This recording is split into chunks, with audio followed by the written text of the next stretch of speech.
Lovely people. I've got news. There is a brand new party coming, probably, almost certainly. There's a brand new party coming. We knew this was going to happen. In fact, I've said this on videos here. I said it in the podcast. I said it in emails. I've said we knew this was coming, and here's why.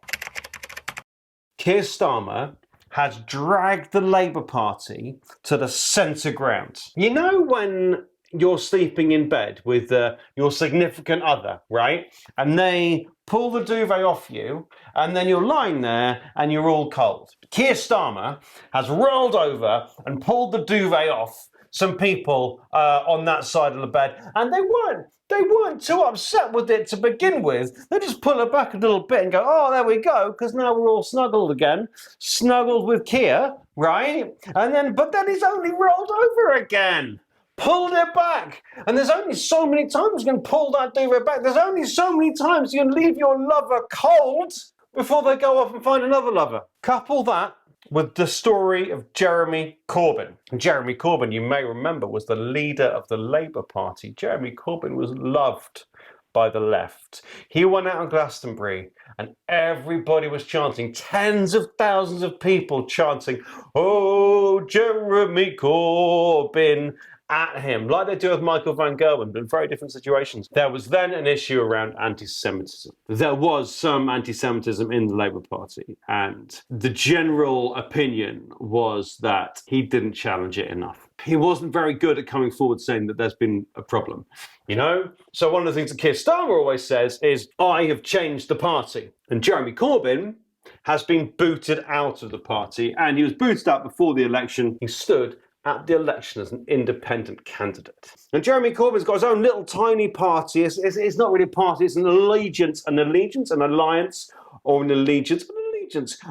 MPs, independent MPs, most of whom are kind of got elected on a pro-Palestine ticket. Add to this, right at the start of Keir Starmer's government, there was a big vote into removing the two-child benefit cap. 7 Labour MPs voted to remove the cap, and they were all kicked out the party. Some of them, like Rebecca Long-Bailey and Richard Bergen, are now back in the Labour Party, but others, like Zarah Sultana and John McDonnell, have not rejoined the parliamentary Labour Party, although they were members of the Labour Party still. Now, more recently, Zarah Sultana posted that she was joining a new party. She's forming a new party. She's going to be a co-leader.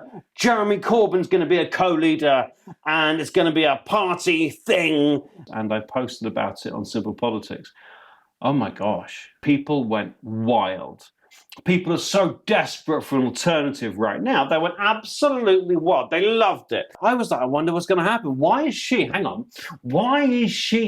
like tweeting about it? No party name, no confirmation from Jeremy Corbyn. That's a bit odd, isn't it? And then the next day, there was a story out that Jeremy Corbyn didn't like this text because Jeremy Corbyn wanted to be the only leader of the party. Zarah Sultana was somehow trying to bounce him into being a co-leader with him, when actually he just wanted to be the leader. And then the next day we got a story that Jeremy Corbyn doesn't want to be a leader at all, and Zarah Sultana was maybe somehow trying to bounce him into being a co-leader because it's really good to have Jeremy Corbyn's name on the tin because lots of people on the left love Jeremy Corbyn. So let's get him on the team.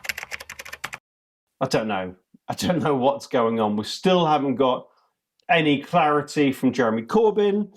We still haven't got a name for the party, although they say Arise and like the Collective. I don't really love either name. I think they should be called Double Labour, because what's better than Labour? Double Labour. You can have that one. There is an appetite in this country to vote for a new party. 100%. They would be taking all of those votes away from Labour, maybe some away from Reform, because some people from the left have gone over to Reform.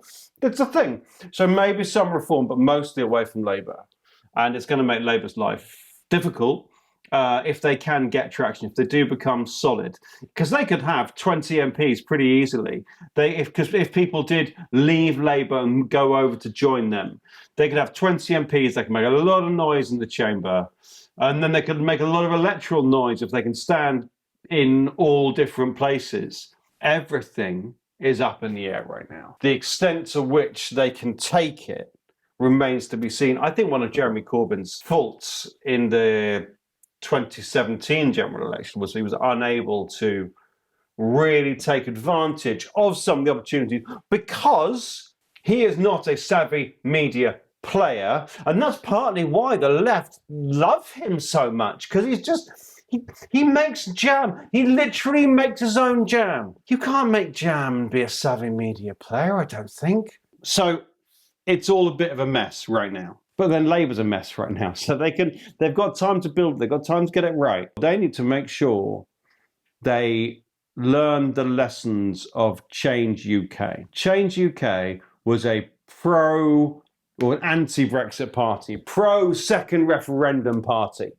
And they've got members from all kinds of different parties. And they famously had a meal at Nando's. And that's all I know about them, really. And then the next election came up and they all lost their seats. And Change UK has gone. If there's a new party, they've got to make sure that they don't do that, right? They can't be a one and done. This launch has been a mess. Come on, team. Let's be better. Double Labour. Let's go.